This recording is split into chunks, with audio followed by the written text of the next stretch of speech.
Ciao ragazzi, ed eccoci qua nel continuare questa carrellata di tutorial su questo simulatore OnResp. In questa istanza vedremo un doppio camera reflex aperiodico. Questo carico ci ricorda un altro carico molto simile, vale a dire l'abbiamo visto, eccolo qua, nella presentazione di un altro simulatore, vale a dire, se non ricordo male, Alab 3.0. Questo asimmetrico e effettivamente sono molto simili. Presenta questo periodico un terzo condotto reflex. La domanda nasce spontanea: perché evolvere l'asimmetrico? Perché in effetti è un'evoluzione o, volendo, è una variante. C'è questa ricerca a volte spasmodica di cercare a tutti i costi, voglio dire, una perfezione nel progettare un carico in bassa frequenza, perché in effetti qualsiasi carico in bassa frequenza non è perfetto, non è ideale, nella fattispecie a maggior ragione quando questo è semplice, come può essere una SP, come può essere un classico bus reflex, ok? Perché subentra lo smorzamento quando diciamo, l'altoparlante crea un sistema direttamente con la camera. Si creano delle condizioni tali che quando si ha una buona estensione si ha un cattivo smorzamento. Questo l'abbiamo osservato, esaminato e vagliato nei tutorial sui parametri TLS-Ball nella fattispecie del quality factor, quindi smorzamento, e abbiamo visto che una delle peculiarità di questo era quando si aveva un buon smorzamento, quindi un alto valore di Q, la gamma di frequenza interessata veniva ridotta, si restringeva la campana, no? So ben ricordate, per chi se l'avesse perso ne consiglio la visione per avere, diciamo, maggiori informazioni su quanto stiamo esponendo ora. Quindi anche in questo caso qualsiasi carico che tende ad avere una buona estensione avrà, ahimè, un pessimo smorzamento.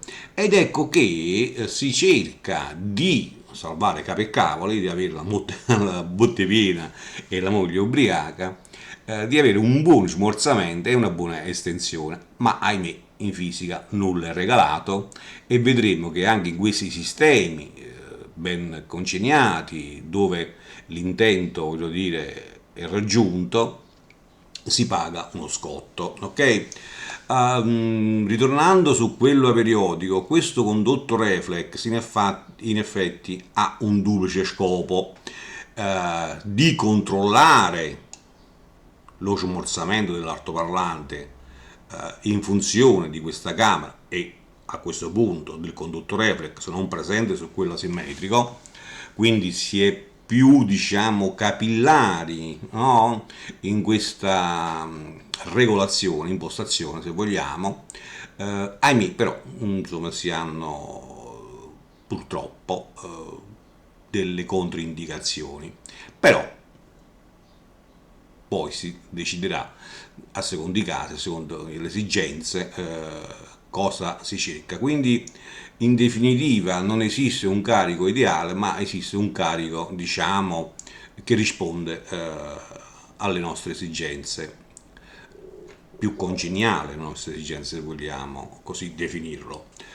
Quindi ritornando a bomba, questo condotto dicevo ha un duplice scopo, oltre a quello di creare una risonanza che poi verrà immessa in ambiente, ovviamente, perché questo condotto sbuca, sfocia in ambiente, ma è quello anche di abbattere delle non linearità del sistema altoparlante camera. A periodico appunto sta per non periodico, tutte quelle linearità che si possono presentare periodicamente, verranno in qualche modo abbattute o attenuate, ok? Nel carico asimmetrico invece si lavora espressamente sul volume, ok? E sul, diciamo, il terzo condutto che andrà a filtrare parte dell'energia che poi verrà fatta risuonare in questa camera che darà in plus in bassa frequenza.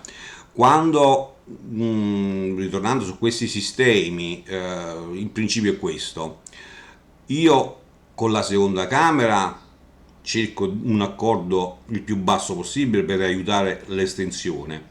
Una volta raggiunta questa estensione, questa camera non potrà, diciamo, in nessun modo influenzare lo smorzamento dell'altoparlante, che innanzitutto c'è questo divisorio, sono due camere distinte e separate, e poi c'è questo filtro, perché questo è un filtro meccanico che impedisce in qualche modo delle interazioni affinché la bassa frequenza che è interessata a questa camera non va a influire e a intaccare le performance dell'altoparlante, ed ecco che si può avere e si ha un buon smorzamento e una buona estensione pagando scotto su altro, ok?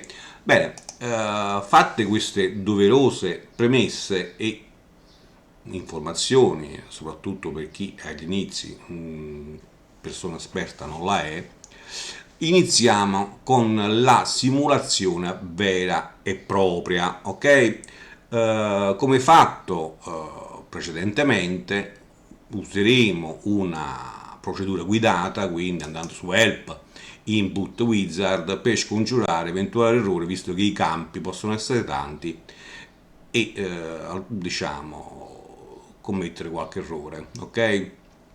Quindi Input Wizard, andiamo a scegliere l'ambiente di simulazione, fattore di divertibilità, angolo di redazione, mettetelo un pochino come preferite, si sceglierà il semispazio 2π, che è uno standard volendo, ma ovviamente visto che ci sono tante opzioni a seconda dell'esigenza, ok? Si prosegue, ci interessa la radiazione diretta perché il nostro altoparlante sfocia direttamente, irradia direttamente in ambiente, quindi radiazione diretta. Proseguiamo, tra questi ci interessa doppio camera a periodico come anticipavamo, come impostate le scelte fatte, e si presenterà così il nostro box. Ne approfitto perché molto probabilmente me ne dimenticherò.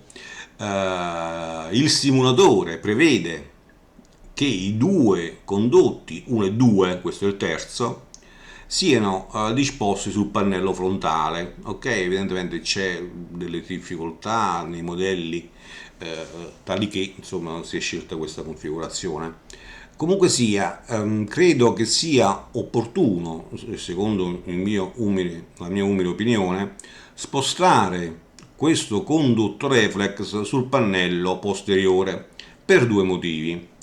Il primo è che più distanza c'è tra i due condotti, meglio è, poi lo vedremo, ma anche questo condotto con questa camera lavoreranno a una frequenza un pochino più alta.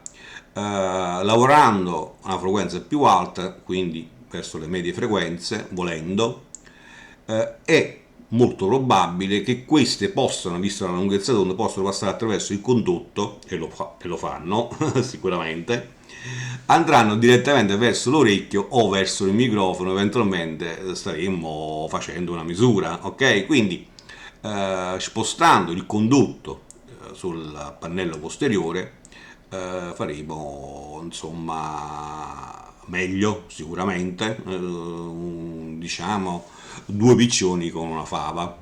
Aumentiamo la distanza tra due, che è meglio, e eviteremo che le medie frequenze o comunque qualsiasi spure che possa passare attraverso questo condotto possa raggiungere le nostre orecchie o il nostro microfono, ok? Bene, partiamo con l'inserimento ovviamente dei parametri LSMUL dell'altoparlante che abbiamo scelto. Visto che trattasi comunque di un bus reflex, ricordo sempre l'EBP che deve essere prossimo a 100, ok? Utilizzeremo come nostro solito oramai il nostro HVB200 che è un 20 cm di ciare, un altro bando molto versatile, e andiamo a inserire questi parametri con doppio clic su SD. Vado velocemente, l'abbiamo visto più volte, quindi non mi ripeterò la procedura. 5,5 per quanto riguarda l'ARE, FS32, Varsovia S59, QS 0.41, QMS 7,5, BL 8,9, LE 0,42, Watt 130, Xmax 7,5. Pa, pa, pa, pa.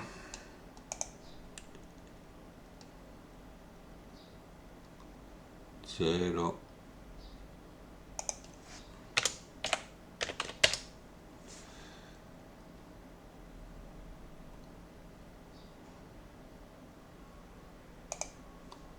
Perfetto. 223, 5,5, 32 sì, 59 sì, 0,41, 7,50, 39 ci restituisce una massa mobile di 29,6 contro i 29,5. Stiamo in perfetta tolleranza, confermiamo con ok.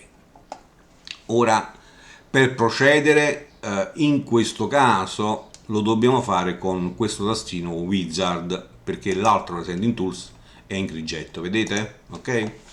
Quindi clicchiamo ed ecco qua il nostro box da diciamo simulare, ok?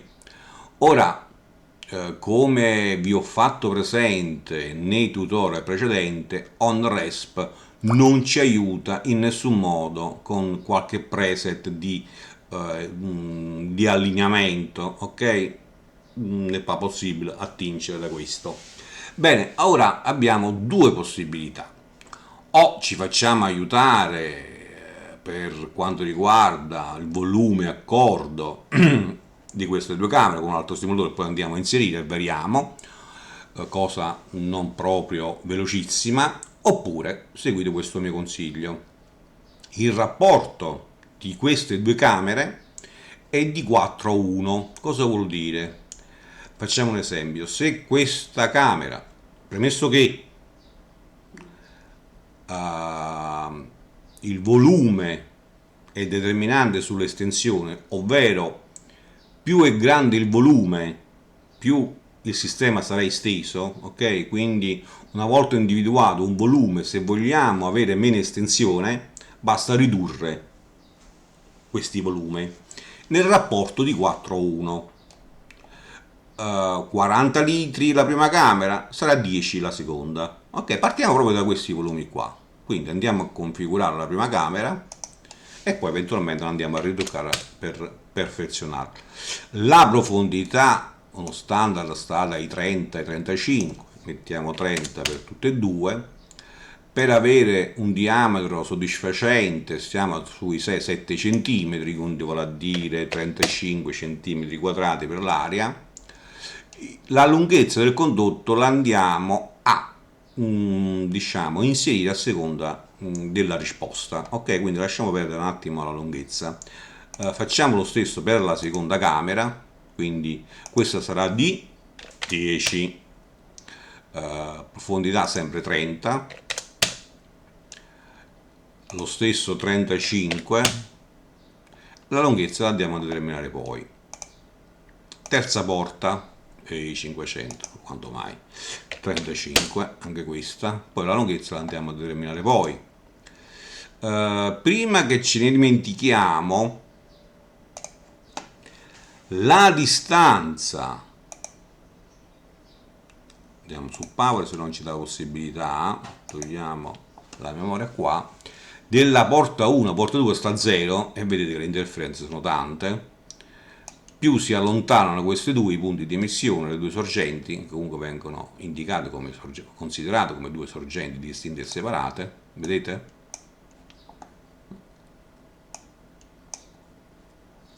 A rafforzare quell'ipotesi, che poi ipotesi non è, che la distanza tra le due porte è determinante. Ok? Ora andiamo a modellare, a correggere la risposta in funzione della FB della prima camera e vediamo un attimo cosa otteniamo. Ok, seconda,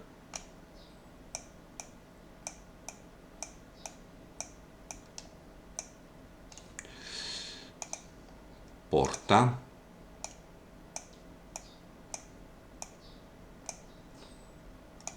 prima camera,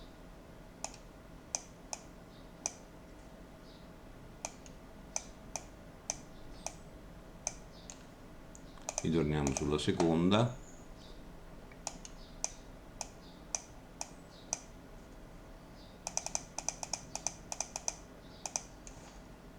andiamo sulla terza porta,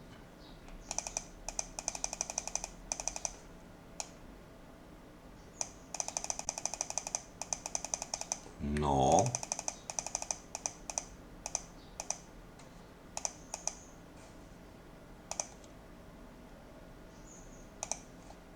andiamo sulla distanza e vediamo se qualcosa ci dice.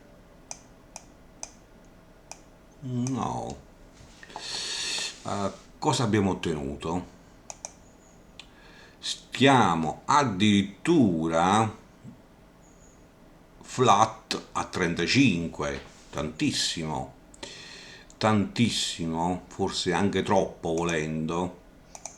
Quindi andiamo a ridurre un attimo questa qua.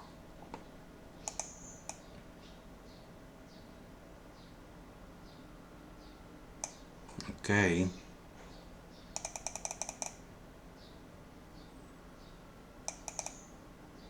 Poi vedete voi un giusto rapporto tra area del condotto e lunghezza, ok? Qua stiamo cercando solo la FB e quindi non ci interesseremo della lunghezza più di tanto.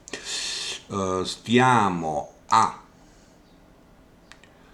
40 flat, che tanta roba direi, ok? Andiamo sulla seconda camera, vediamo se possiamo perfezionare ancora un qualche cosa.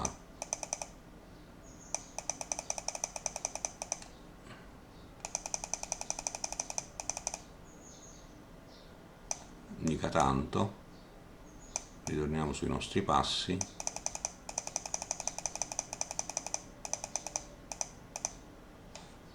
Andiamo sulla terza porta invece.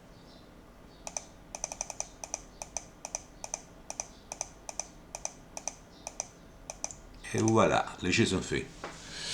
Bene, come potete osservare, comunque ci sono delle spurie, ok? Ovviamente in questa simulazione non è presente un filtro, lo possiamo applicare comunque, ok? Attiviamolo, terzo ordine e andiamo ad aggiungere questo filtro.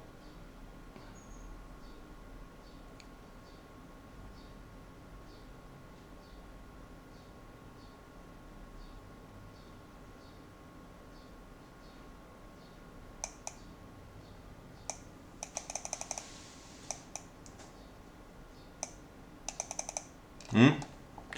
Ritorniamo sulle nostre camere e vedere se con il filtro applicato possiamo ancora perfezionare qualche cosa in funzione delle nostre esigenze ovviamente, ok? Vediamo un attimo. No, va bene. Sulla seconda camera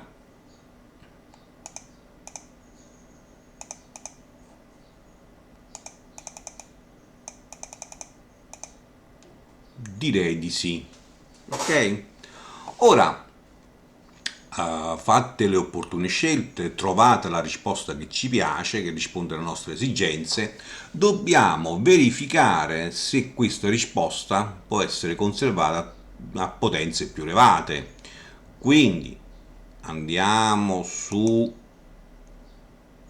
l'escursione, troviamo il punto massimo in queste condizioni, che vale a dire lo troviamo a 44 Hz e sta a 1,4 mm, e cerchiamo quella potenza tale che questa escursione raggiunga la X max, che è 7, ok, ma quella è un'indicazione, come abbiamo spiegato nei tutorial passati. Possiamo stare tranquillamente a 10, ok, e andiamo sul nostro amplificatore e aumentiamo la tensione di uscita, ovvero la potenza, affinché raggiungiamo questa escursione, ok. E diciamo che 21 volts per stare perfettamente in condizioni ideali. Prendiamo una calcolatrice: 21 al quadrato diviso RE, stiamo applicando 80 watt, ok, rispetto ai 130 massimo dissipabili elettricamente dal nostro HVB200, quindi abbiamo un piccolo limite meccanico dato da questa escursione, ma ovviamente, ripeto, questo valore è pressoché indicativo, ok, conservativo.